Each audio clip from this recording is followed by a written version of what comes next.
All right, it is 12:30. We're going to kick off with our next session. I don't know if we decided to have these back-to-back because the last one was about gambling, but this one is entitled You're on a Roll. I don't think it's covering gambling, but I'm going to hand things over to Atul to talk about why you shouldn't stop at app-level authorization. So, thanks. Right. Hi, everyone. Thanks for attending. And let me start by saying a little bit about myself. I'm Atul Turchibagwale, CTO of a company called Signal. It's a startup that's about 2 years old.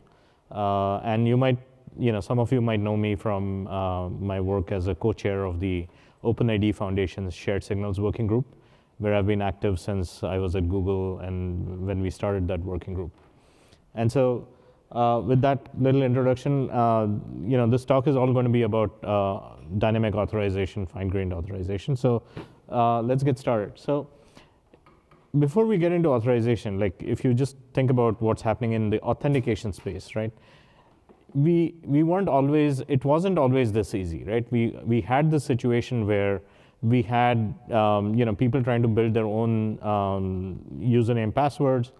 This was before federated identity, right? The standards came along, SAML, OpenID Connect, OAuth. All of those helped get single sign-on, right? So federated identity was sort of a big moment when things kind of improved with authentication, right? But now we've got MFA, and now we're deploying passkeys, and so it's where we are right now in the industry is that most of us have federated identity. Many of us have MFA, and we're rolling out passkeys as many of, and I expect adoption to be very fast of these technologies, right? But what has really not been addressed is the authorization part.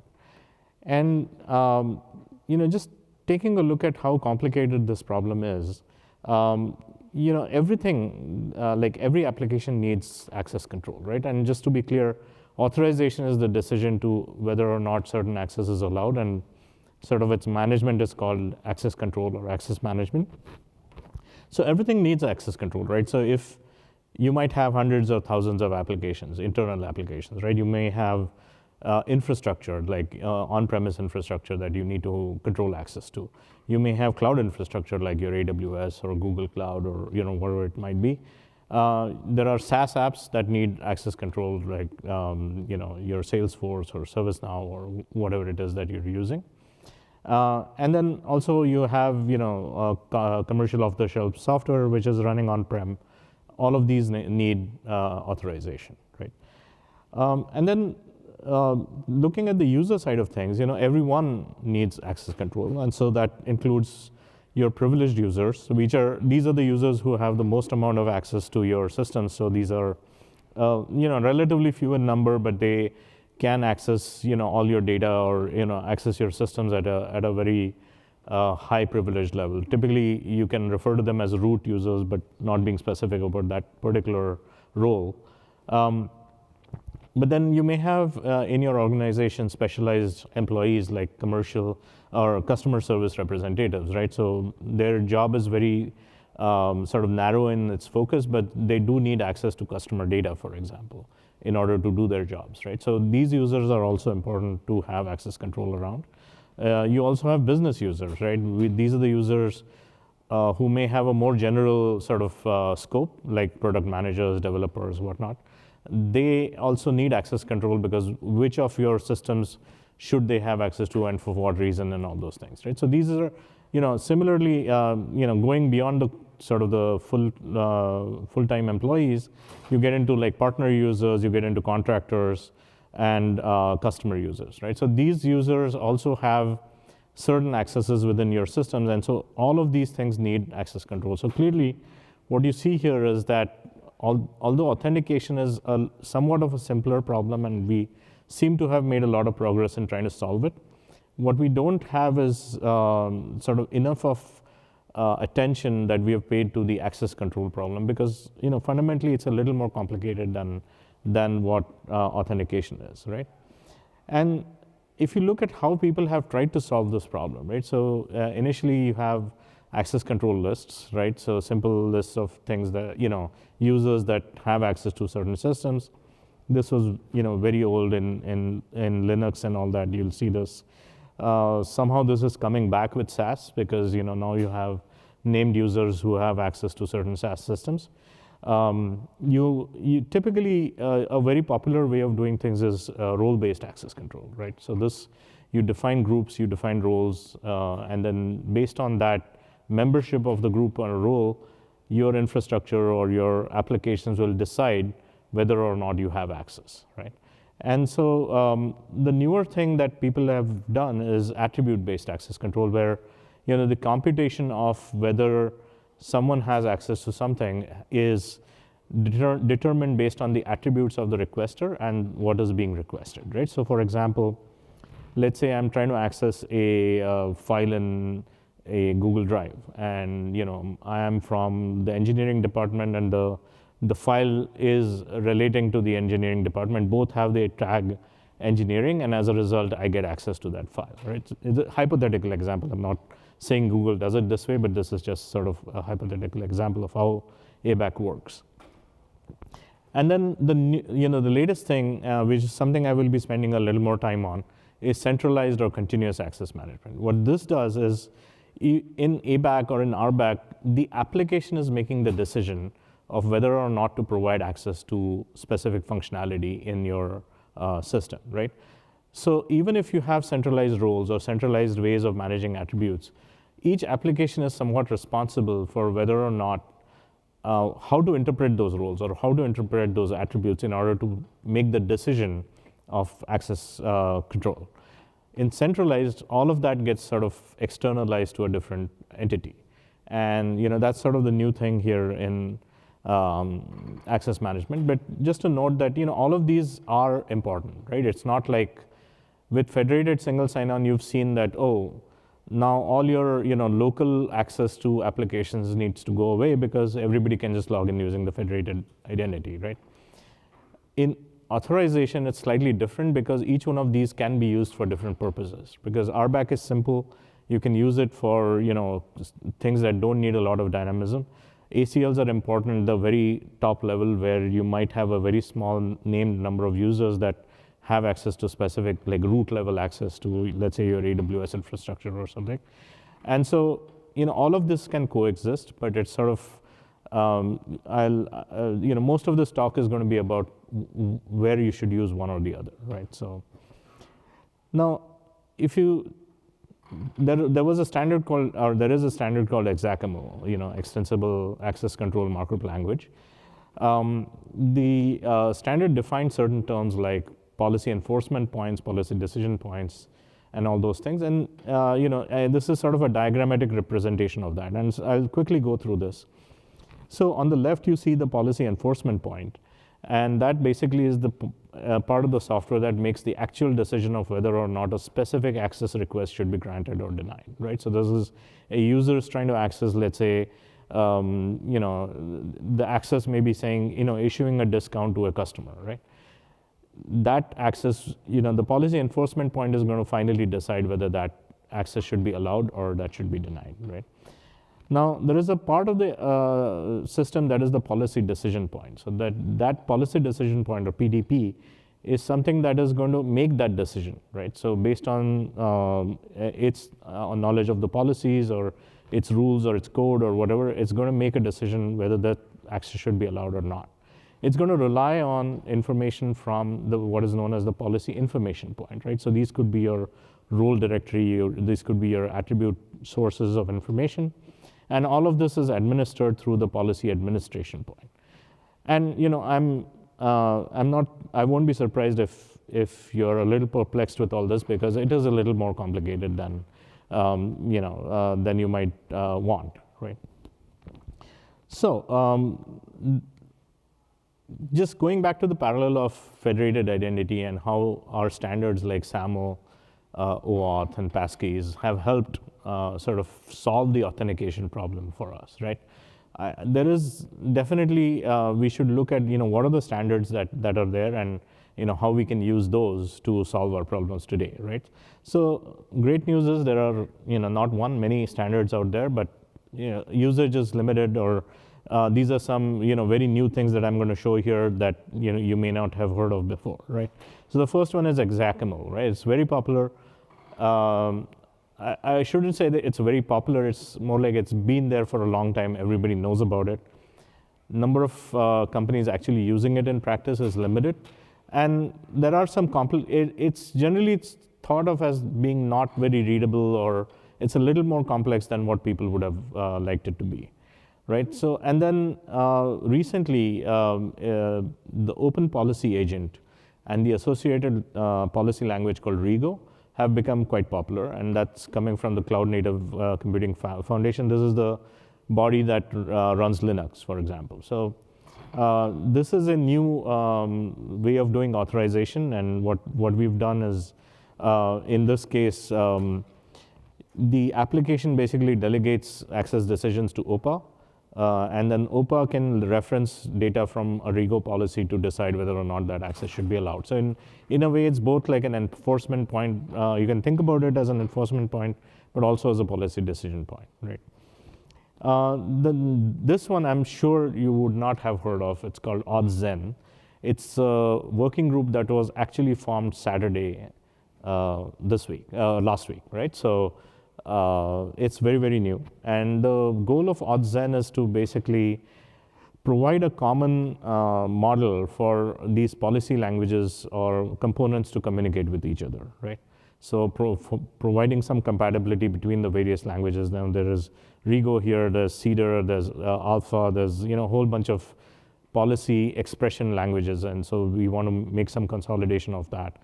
And then the other thing that we would like to see in Authzen is the ability to communicate between the various components that had in that diagram, the PDP and the PEP, like the policy decision point and the policy enforcement point, policy information point, all these things. We would like to have some standard protocols by which these can communicate, because of which you can now have different vendors supplying different components, and yet everything can work together, right? So we believe that in order to get secure outcomes, it's not sufficient for me to have an ecosystem of partners, of vendors that everything works in and everything outside that doesn't work.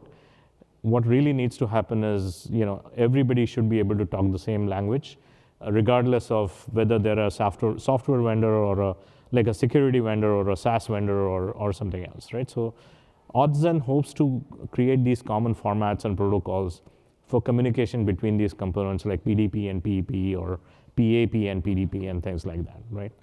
And then at a very different level, we also have an authorization problem in microservices, because today what happens is you can use SPIFFE and service mesh to guarantee communication between services as what we call a service-to-service trust, right? So when I'm in a microservices environment, I know that this call is coming from this other service that I trust, right?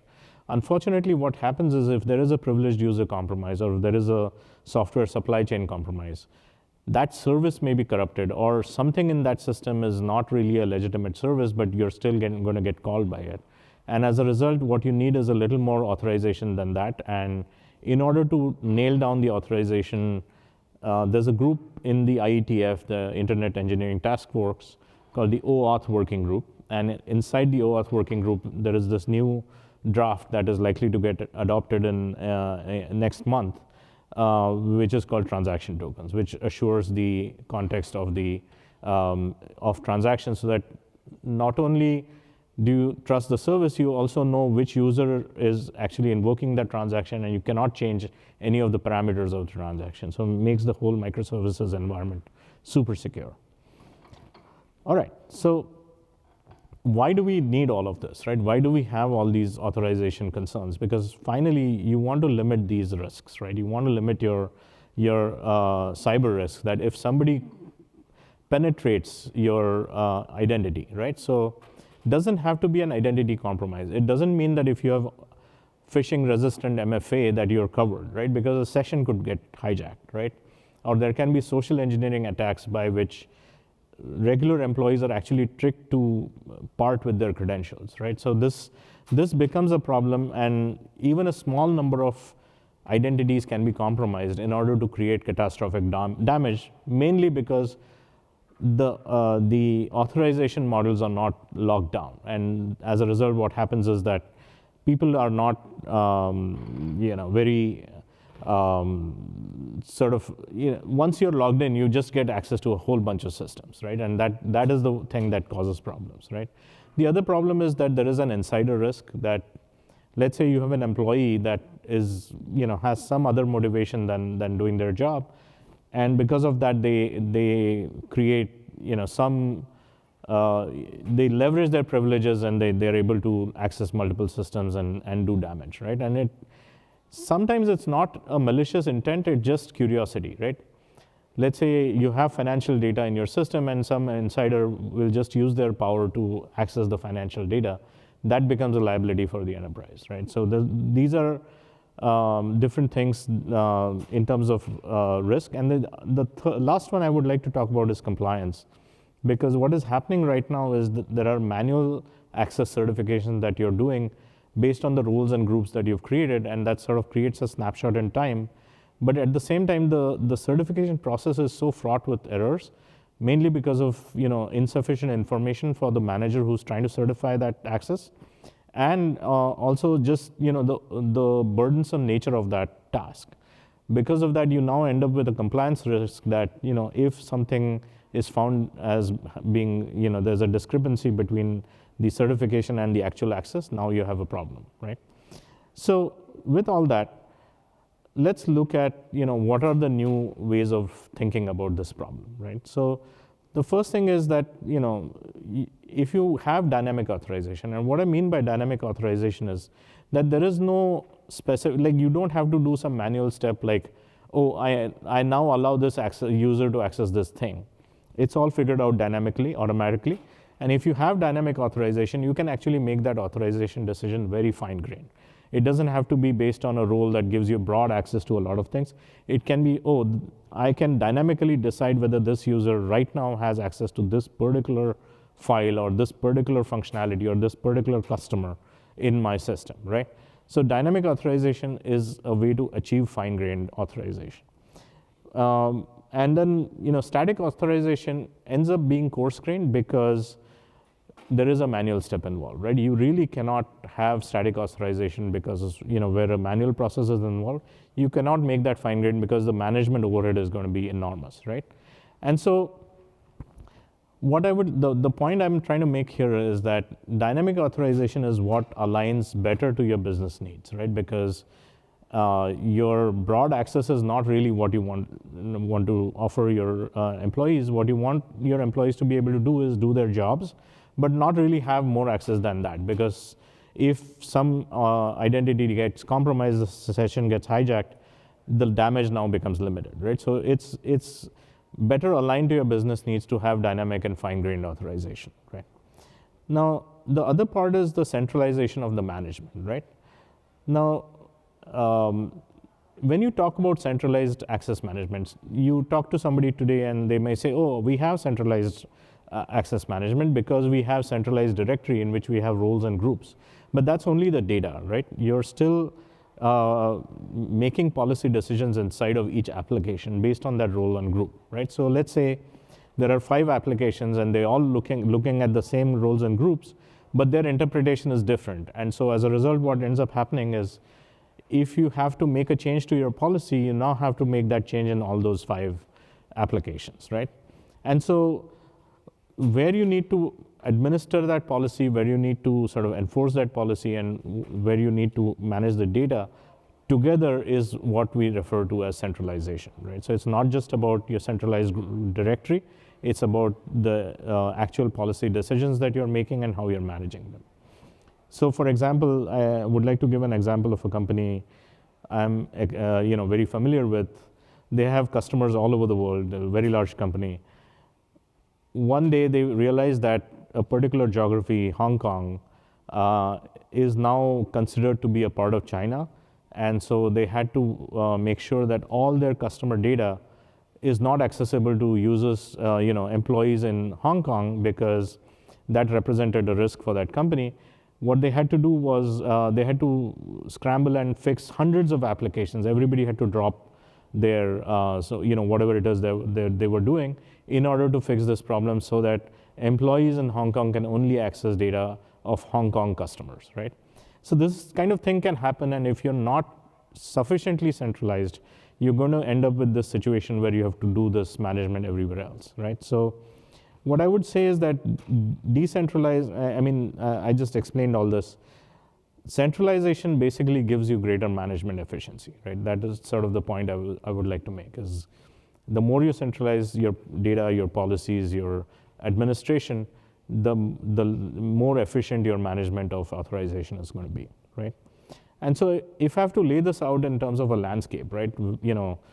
On the y-axis, I have dynamic versus static, and like I said, dynamic can be fine-grained, static has to be coarse-grained. And then on the x-axis, I have how much centralization are you doing? Is it just the data? Is it policies? Is it your administration and all that? And so you can see that these are the points I made in the earlier slides. If you have more dynamism in your access management, you are better aligned with the business needs. And if you have more centralization in terms of what how you're managing that authorization, it's more efficient for your organization, right? So comparing the approaches, if you have ACLs, obviously your data is distributed, your management is distributed, and it's very coarse-grained. And so it's going to be way on the left-hand side, not very efficient, not very aligned with your changing business needs. But if you use it in a very limited way, this is actually not something that, you can still use it for highly sensitive systems like maybe root access to your Google Workspace or something like that. Has to be a very, very small list of users, right? So ACLs are still useful there. Now, when you come to RBAC, you can think of, I have centralized rules, but you're still making decisions in every application, right? So it is somewhat centralized, more centralized than ACLs, but not fully centralized, right? And at this, ABAC is similar, but ABAC, because it provides the dynamism, gives you better alignment with your business needs, right? So this is sort of how you can think of RBAC and ABAC. And the new thing that I'm talking about, the centralized access management, is highly efficient as well aligned with your business, right? And needless to say, Signal believes that centralized access management is the way to do things, and that is sort of what excites us about what we're doing, right? And so if you think about this access management architecture that I talked about earlier, centralization enables all of this functionality to be located outside of your application, right? So this is why centralized access management is also sometimes referred to as externalized access management, right? So, and then one additional thing is, because now all your decisions are being made externally, you can actually audit every access decision that you're making, which is a great improvement over having to certify roles and not knowing actually what is going on, right? So here you can actually know what is going on. Time check, 2 more minutes? Oh, okay. So I'll just flash this in front of you so that we have some time for questions. But like I said, we are total believers in centralized access management. You can get consistent decisions from all your applications. It's not like when you have a rule that is interpreted in one way by one application and another way in another application, you don't end up in that situation. It's like always consistent across all applications. It's manageable, it's auditable, a lot of great things. Why would anybody do it any other way, right? So thank you. I think we've got time for one question if anybody has one. All right. If not, we'll take a break for 5 minutes and have one more session right before lunch. So thank you. All right. Great discussion.